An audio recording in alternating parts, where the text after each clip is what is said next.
Hello, I welcome everyone who has joined us today. Media Center Ukraine and Ukrinform is going on with its work. This is 217th day of the heroic resistance of Ukrainian people, and now we will be speaking about the super important topic for all of us, about the comeback of our heroes home, about their liberation from Russian capture. I'd like to introduce our speakers. We've got in person Dmytro Lubinets, the Ukrainian Parliament Commissioner for Human Rights. Our technical group is trying to get in touch with the representative of the main intelligence department, Andriy Yusov, and he has joined us, I'm been told, so we welcome you here. Dmytro, could you please tell, we have seen all the events which were connected with the comeback of our 215 heroes home.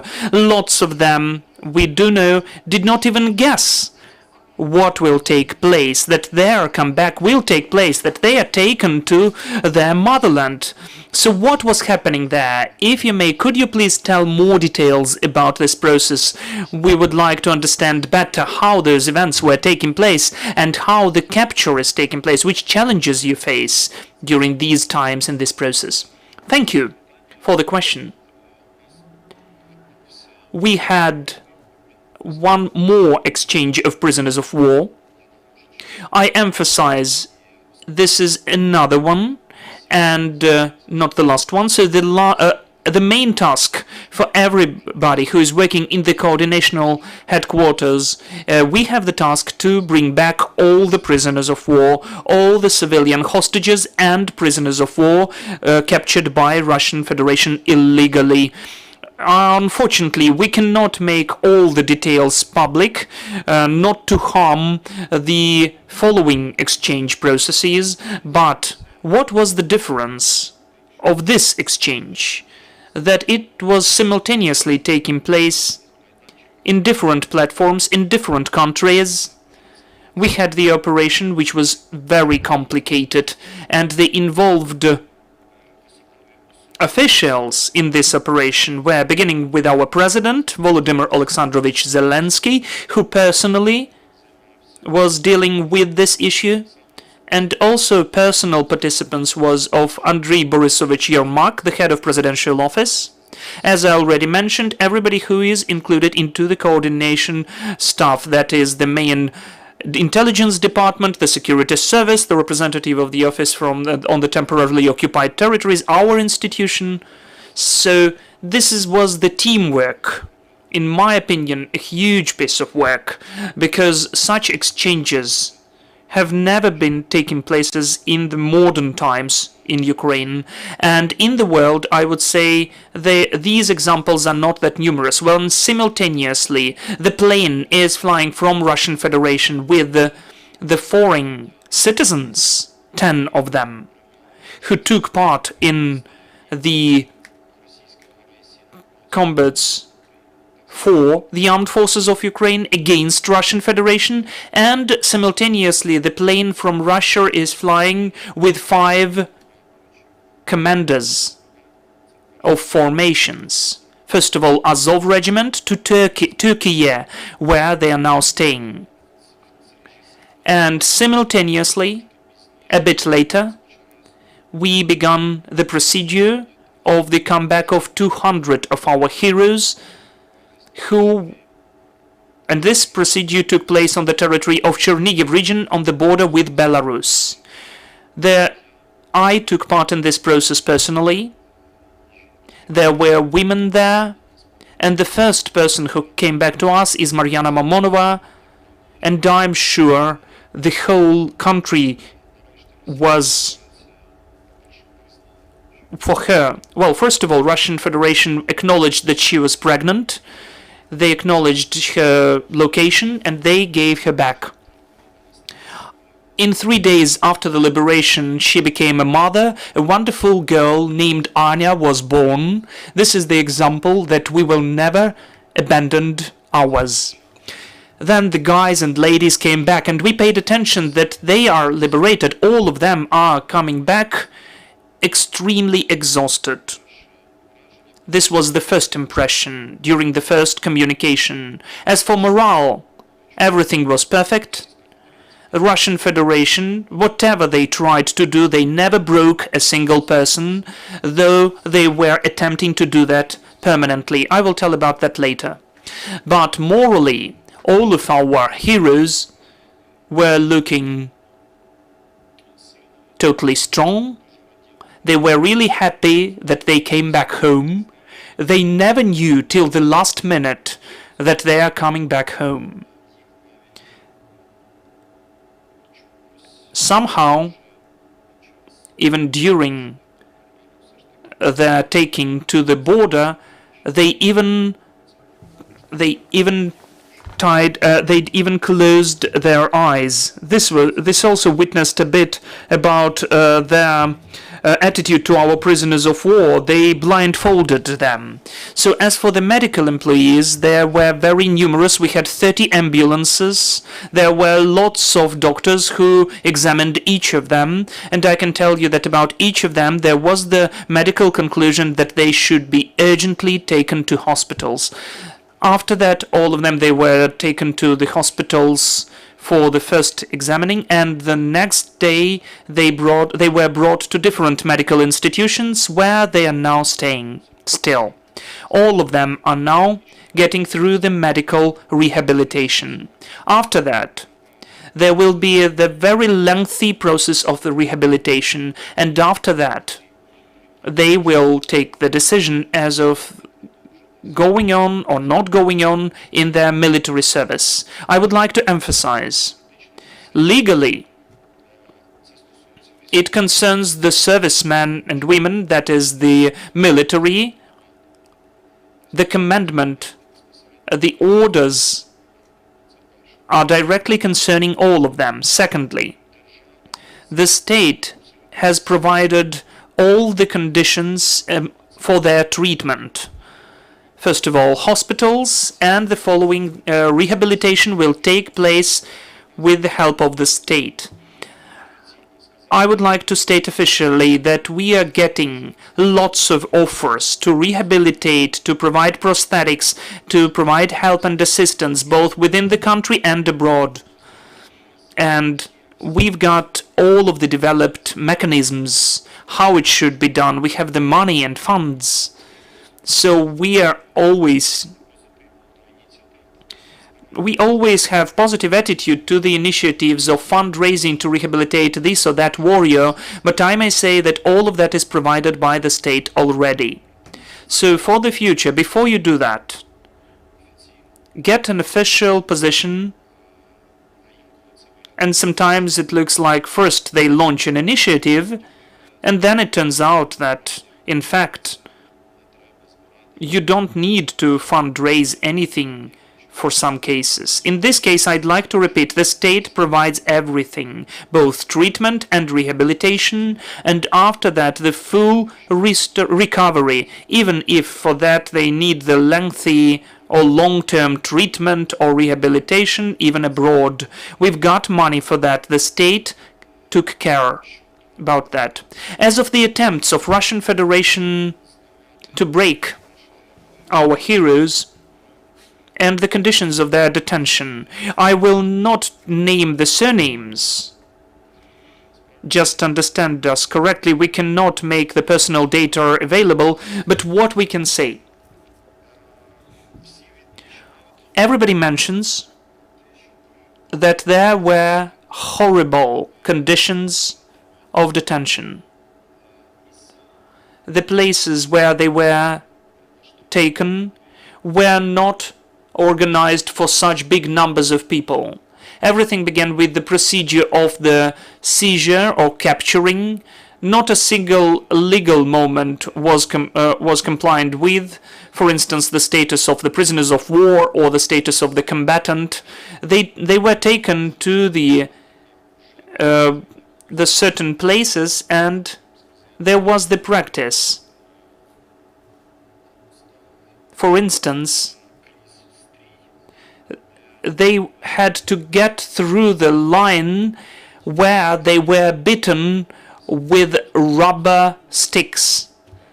And when the rubber sticks were broken, they were bitten by wooden sticks. So they also made them to look down. They, in the middle of the platform or in the yard, they made people look down. Who violated this rule, he or she was beaten. Staying at these places, while staying at these places, they had very scarce food or water. There were no hygiene, like for instance toilet paper. They didn't have toilet paper at all. They didn't have soap, toothbrushes, toothpaste. They didn't have anything like that. They had to sleep rather often on the concrete. They were not given mattresses or anything to cover with, any blankets, nothing. It was not an exclusion, it was the overall practice. What was the matter of principle for me? When I personally communicated with the guys and ladies, and during the exchange and on Saturday, me with my team were working and visiting several places, looking at their conditions. I had an opportunity to communicate with them directly, so I asked the question whether they saw the representatives of the International Committee of Red Cross. Not a single time, and I officially have declared, and I'd like to repeat that there was not a single time while our prisoners of war were under the conditions of detention, they never saw and never communicated with the representatives of the ICRC, or International Committee of Red Cross. While leaving the Azovstal factory, there were ICRC representatives. They saw them. Some of them even said that they got the kind of papers or bulletins, the forms which they had to fill to identify the person. So there was the notification: when you fill the form, we will come and take the forms. They gave them away, but they did not take them back. So they did not took the filled forms. Why it is for me is the matter of principle, because I'm the ombudsman and I understand that Russian Federation violates the Geneva Conventions. It uses tortures, horrible conditions for detention. They do not provide with medical treatment. They do not provide food in the substantial amounts, just because they have the understanding no one can control that, no one can check that. They just do not allow the representatives of the International Committee of Red Cross to come there. And besides the acknowledgement by the ICRC that it takes place, but they don't make it public, this creates the preconditions of such an attitude towards our prisoners of war. If the situation were different, then the Russians would never act like that. As for the insubstantial or the lack of food, all of the people were underweighted. They lost their weight. I communicated with the guy who lost 63 kilos. One guy from Azov regiment told that he lost more than 70 kilos. So the least what I heard is the guy who lost 25 kilos of weight. Though he told me that he is very short, he is not tall, and he said, I always considered myself to be skinny. I couldn't even assume that I can lose 25 kilos. So this is again the symptom that I even misled you with the definition that the Russia did not give them the proper food. We can now say that Russian Federation did not give any food at all.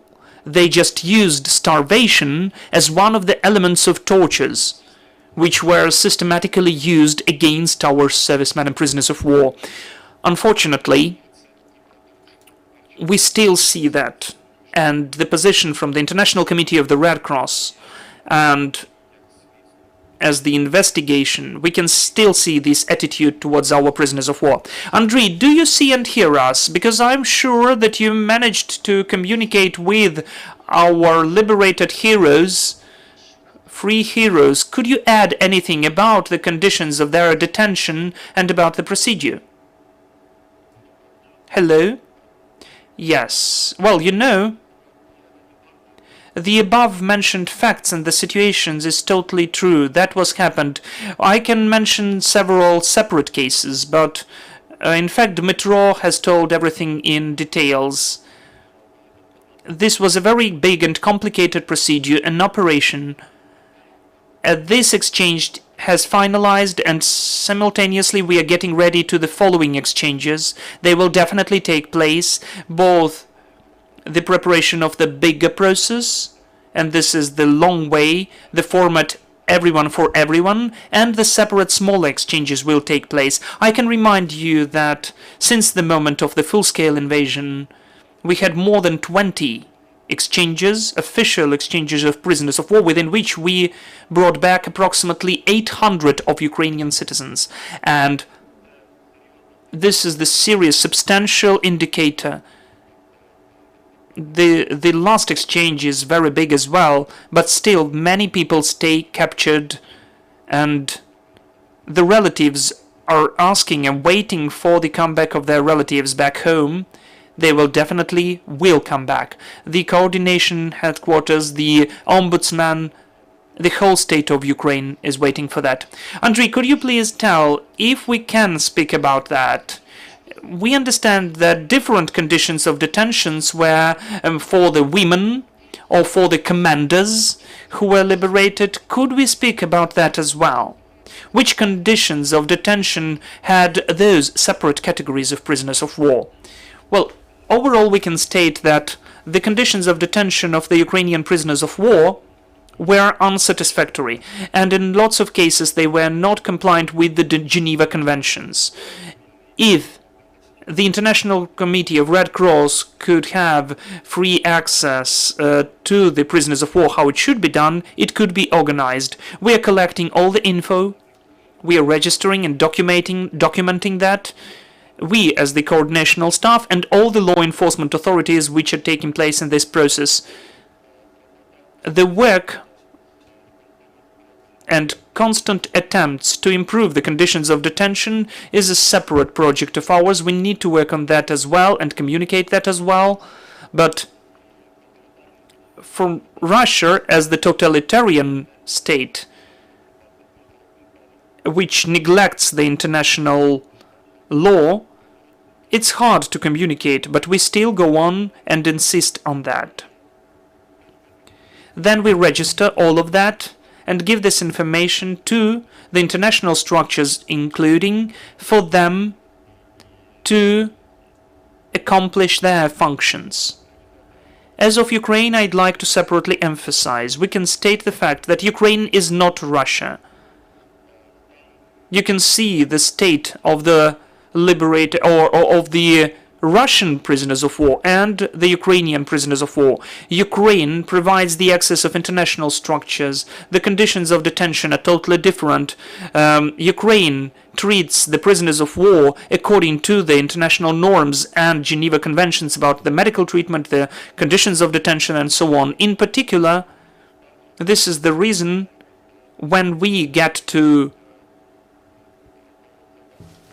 the soldiers of the occupational Russian army who are captured at the Ukrainian front line. Surrender, do not afraid. Ukraine treats you according to the Geneva Conventions as the democratic state. The whole world sees that.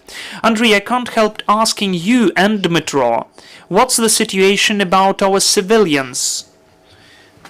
And some of them are also now captured. We know that the occupiers, unfortunately, are keeping and holding not only the military but the civilians who are captured as well. Could you please tell anything about them? Are those processes possible? How do they take place? What are the plans?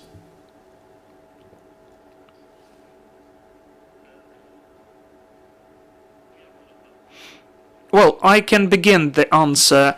In fact, we do understand that besides the prisoners of war, there are the illegally detained civilians, and Ukraine brings them back.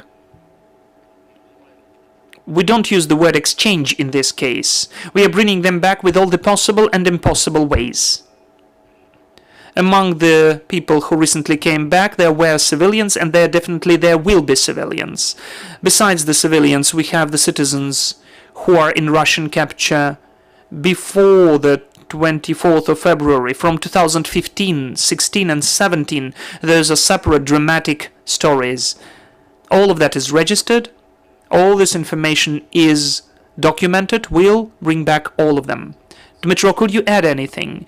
Yes, as for the civilians, we had a separate line of work where we separately conduct negotiations, where I'm and the ombudsman, I'm selling the official letters to the ombudsman of Russian Federation, to Moskalkova, including the issues about civilians.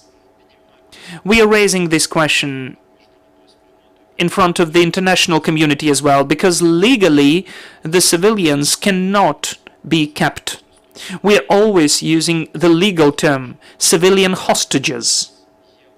We have separate categories about civilians, about each of the category we are dealing with them, and we have a separate category of civilians whom the Russian Federation accused in the espionage for Ukraine. They even have some of the verdicts with the long jail terms for 15 to 19 years. And not only males are there, the women as well. And also, there are civilians whom Russian Federation would like to acknowledge as prisoners of war, military prisoners of war. This is the example when the civilian medics from Mariupol are considered by Russian Federation as combatants, violating the norms of the Geneva Conventions. And also I'd like to say that in all of the categories, in each of the citizens, about each of the citizens who is illegally taken to the territory of Russian Federation, we have the separate options how to bring them back. That was rightly mentioned by Andriy, that even during the exchange procedure, simultaneously we conduct communications and attempts to make deals about the following exchanges in different categories. And again, we are sending requests for the bigger number of our citizens. The problem is that the Russian Federation is just taking decisions on itself, whom to bring back, who should stay. So we were always speaking about substantial exchanges. Unfortunately, we can see, well, thankfully, we can see that these exchanges are taking place, but unfortunately, they are not as big as we'd like them to be. I would like to say that we are doing everything possible to have the bigger exchange, everyone for everyone, as it was mentioned by Andriy. We have the category of the civilians on the territory of Russian Federation. We have the ones who are now at the temporarily occupied territory in Ukraine.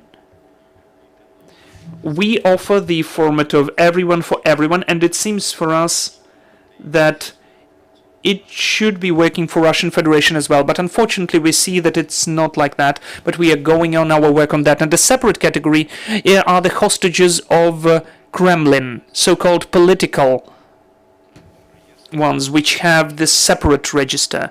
Those are the ones who were taken on the territory of the occupied Crimea. And the last example is our citizen Jelalov, who got 17 years in jail just because he came to the first meeting of the Crimean platform. Just because of that, because of his participants, he got 17 years in jail from Russian Federation. I thank you, dear colleagues. Have you got any questions? Take the mic, please.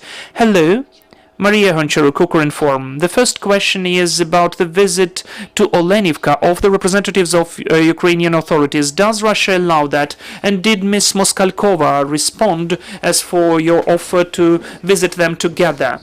Russian Federation still does not give us an opportunity for me to get to Olenivka. You all would hear about that if I were there. What was her response? There was an official response. The time as an ombudsman of Ukraine have to not to get to her, not to address her, but to the ombudsman of the so-called Donetsk People's Republic, because this is a so-called separate state. They have a separate ombudsman who is dealing with this question. The Russian party is still going on playing this game. I'm not myself, and it's not my thing to do. So the whole world understands that this is the territory occupied by Russian Federation. Everybody is speaking about that, except the Russian Federation. Those are the attempts to hide from the responsibility, though it will not save them. We are going on working on that. In the same way, I would like, if you mentioned about Olenivka, I will tell you that, unfortunately, we do not see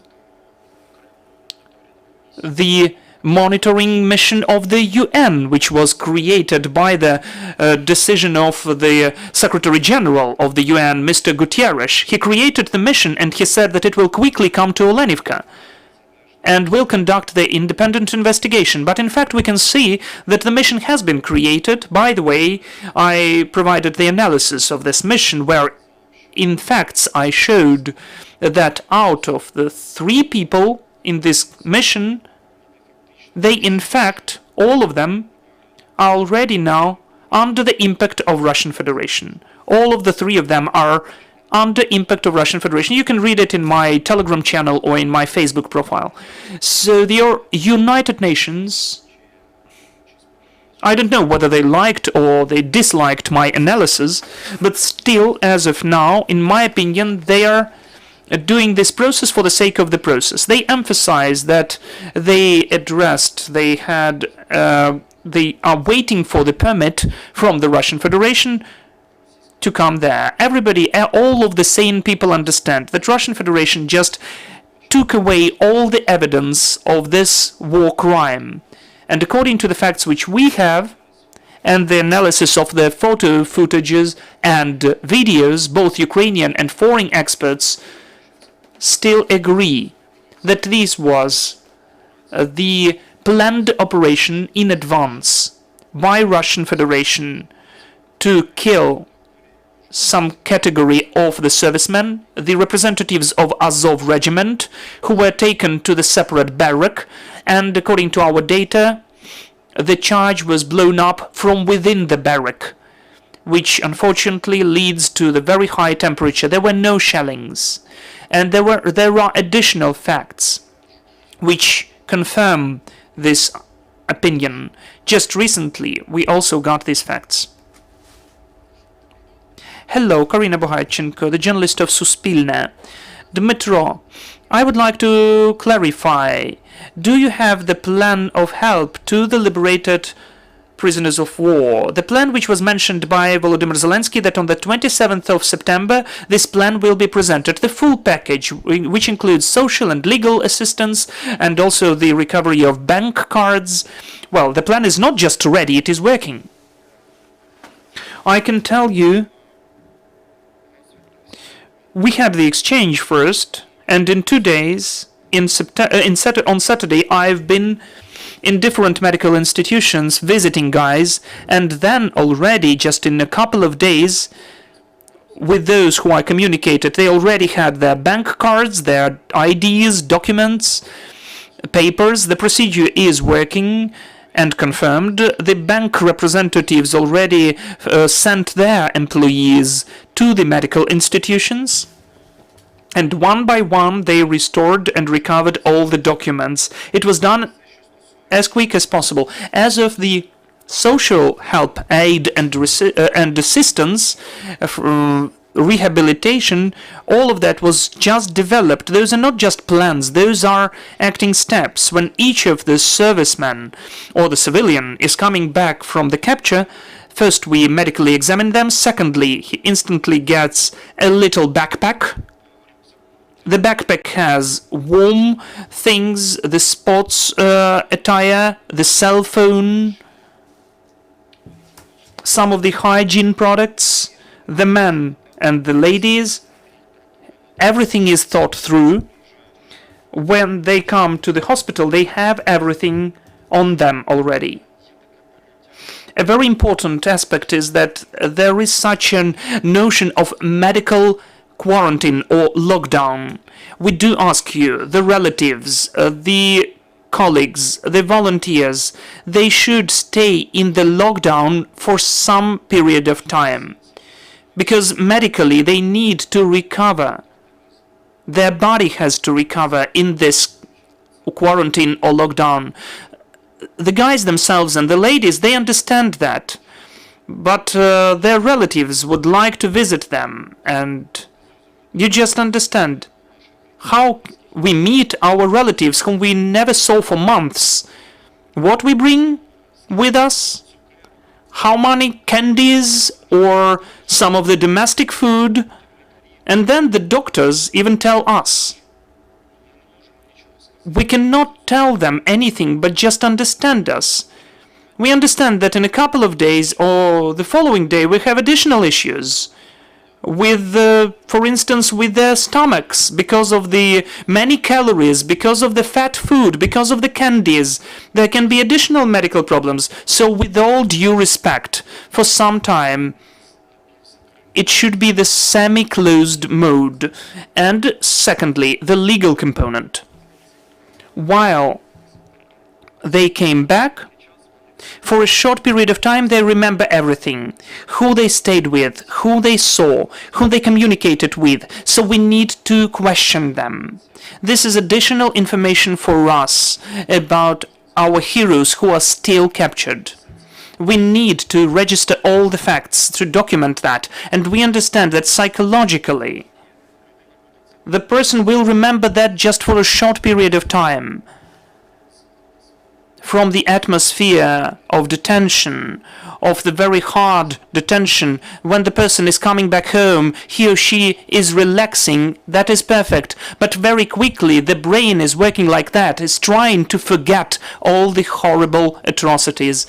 We have a very short period of time. We need to work during this time, and legally we need to examine, to register, to document the signs of tortures, of battery, of assault, some of the cuts, the use of shockers, electric shockers. We have the guy, for instance, who has lots of injuries on his head and many scars because he was beaten with iron sticks.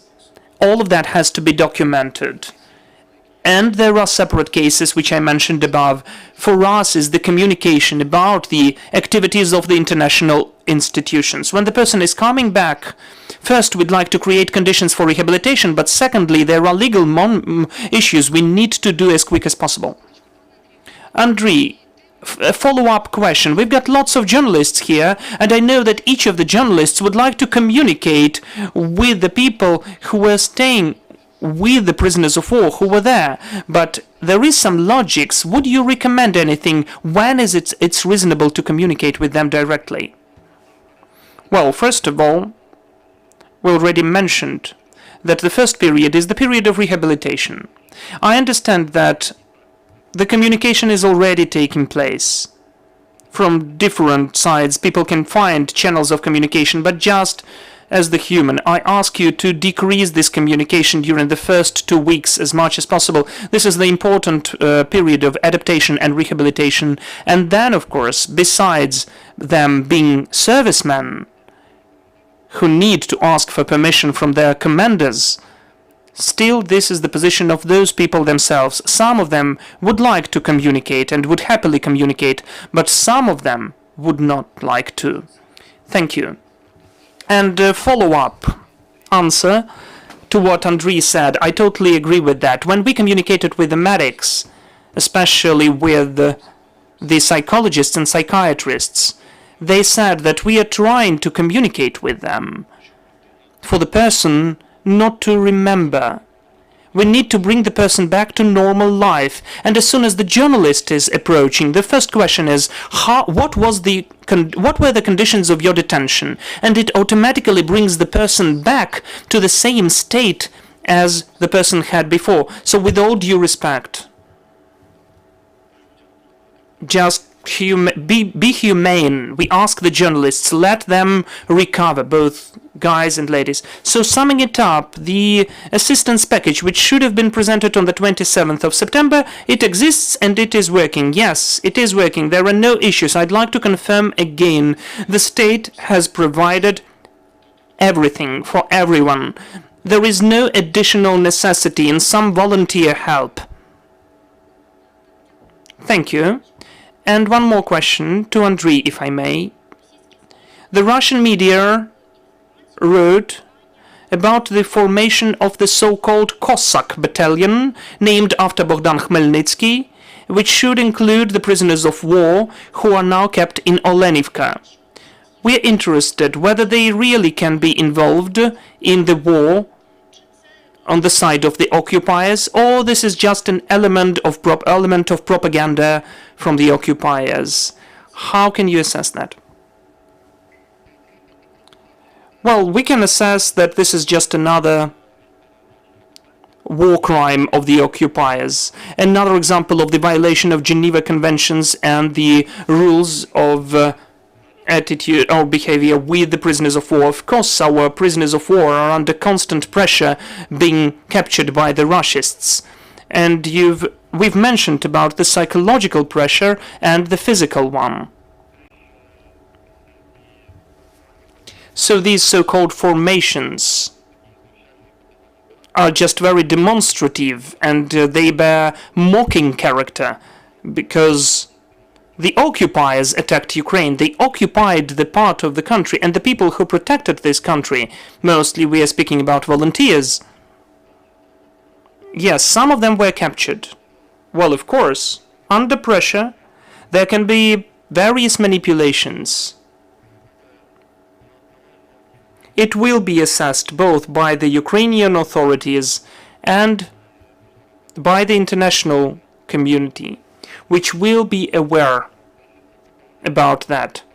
Those propaganda measures will be a failure. They will not lead to any consequences. They will not break Ukrainian heroes, or they will not create any pseudo-propaganda picture on the territory of Ukraine or even on the territory of Russia. I'm sure in that. So, in fact, so many months passed after the beginning of the invasion, they began to speak about that. But those plans were formed long ago. So now they're speaking about the so-called volunteers on the occupied territories of Kherson, Zaporizhia regions, and the formations consisting of the Ukrainian prisoners of war. And it means that the occupiers fail to work with the civilians and fail to work with the prisoners of war. We've got more questions, please. Hello, Pavlo Kovalchuk, UNN. Dmytro, the question is to you. It's known that every Ukrainian has the right for medical treatment. Unfortunately, lots of people who are really sick are on the temporarily occupied territories, including the oncology and diabetes patients. So do you work on the delivery of the necessary medications? Are there any facts of the occupiers creating obstructions on this way? Do you have any information about that? On the temporarily occupied territories. As of the temporarily occupied territories, we understand that the responsibility of Russian Federation, unfortunately, I can tell you the fact that for multiple questions about the humanitarian issues, in particular, take the medicines or the food to the temporarily occupied territories. Still, Russian Federation is creating obstacles and does not take any aid from us. Unfortunately, there were even attempts. We had an attempt to organize help for our prisoners of war, ex-combatants, where we had an initiative that if you don't have the opportunity to feed our heroes, they have the official status of prisoners of war. Let's work on that. We are ready to provide humanitarian relief. You just take it and you give it to our guys. we understood that maybe some amount of this humanitarian relief will be taken by them for the commanders or for the employees of these colonies. But we were even ready for that. And we were trying to use different mechanisms. We even were working on that. The similar question was about the provision of hospitals with medicines. And in the same way, Russian Federation refused. What about the warehouses? We don't have such information. Russian Federation does not provide us with any info. Any other questions? I'm in Pacific Rex. American Joshua Jones was killed in August fighting for Ukraine, and DPR has announced that they have his remains and are willing to exchange or offer his remains. Mr. Lubinets, you mentioned your, the ombudsman for DPR earlier. I'm wondering if you've had any contact with Daria Morozova, the ombudsman for human rights for DPR on the subject of Joshua Jones. And Mr. Yusov, Joshua Jones was operating under GOR, under the Ministry of Defense. I'm wondering if GOR or the Ministry of Defense might have been involved in efforts to recover his remains from DPR.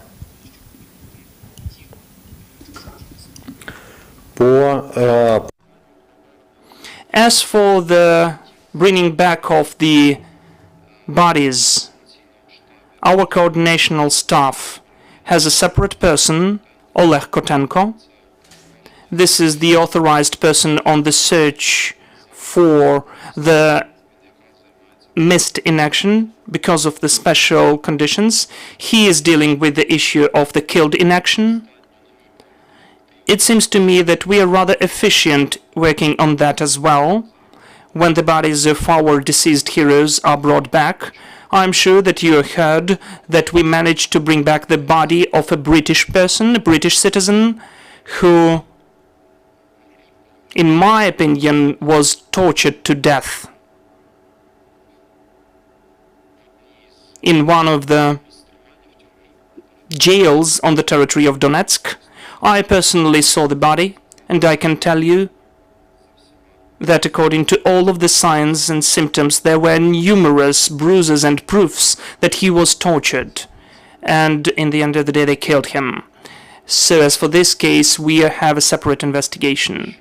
As of the communication with the temporarily occupied territory of Luhansk region, we officially address the international organizations, that is the UN, the International Committee of Red Cross. I officially address Ms. Moskalkova. How we are working in the, well, we use the closed channels. I cannot make it public, but as you can see, according to the results of our activities, we can do that. As of the bringing back of the body, I'm not ready to comment on this issue, on this case, but I'm sure that we are going on to work on that as well. Thank you. But still, there was the second question about what does the Ministry of Defense is doing in this case. About the, because the person was, in fact, in subordination of the Ministry of Defense. Well, the subordination of the General Staff of the Armed Forces of Ukraine, I'd say, because the Ministry of Defense is a bit of a different structure. But yes, this is the responsibility of the state of Ukraine. So, yes, Mr. Jones, as the defender of Ukraine, has to, his body has to come back to Ukraine and will come back. We've already mentioned about the work of the commissioner on who is working on the killed in action and missed in action persons because of the special circumstances. There is the separate office working on that. This work is also conducted within the coordinational headquarters. So this exchange is taking place on a regular basis.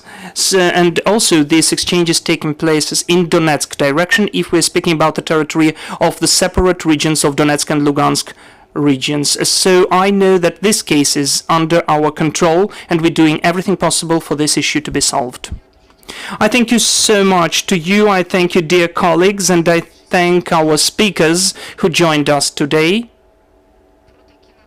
And we were speaking about such important topics. I do remind we had Dmytro Lubinets, the Ukrainian Parliament Commissioner for Human Rights, and Andriy Yusov, a representative of the Defense Intelligence Department. So we believe in our armed forces and we are working on for our victory.